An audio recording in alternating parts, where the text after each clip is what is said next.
Hello friends, how are you all? Hope you all are doing good. Okay, so in this video I'm going to tell you the tutorial of how to make an easy vector art on IVIS Paintex app. So let's start. So firstly go to my gallery and then click on the plus icon given below and then choose any kind of sheet you want.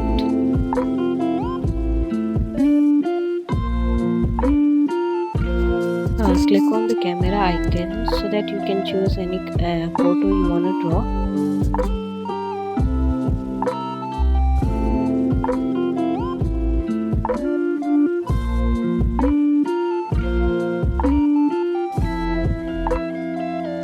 And then change the layer. Select the second layer to draw. Then choose the dip pen, hard one. And then select the pen's thickness. Make sure that you guys are drawing on the second layer. And then start outlining like this.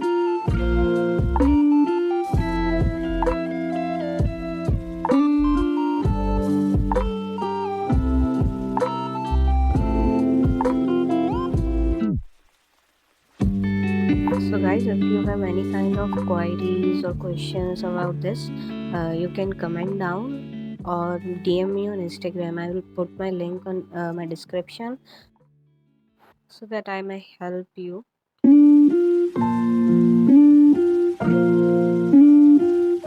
Okay, so yeah, I'm making this vector illustration of one of my most favorite YouTuber. Hello guys, it is me, Chaggan Vlogger.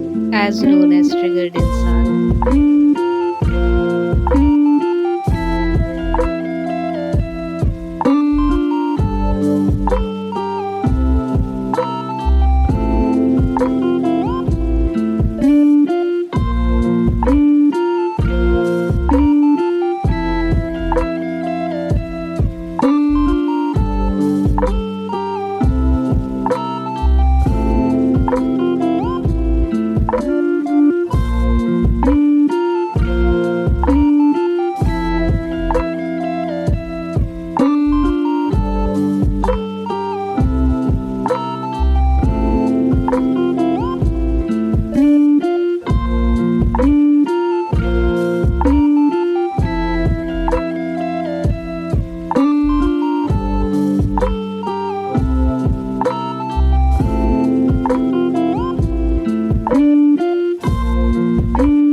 Okay, so thanks for watching, guys.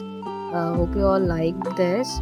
And if you have any queries related to this or mandala, you can comment down. Or if you find this video helpful, give a thumbs up to this. Thank you.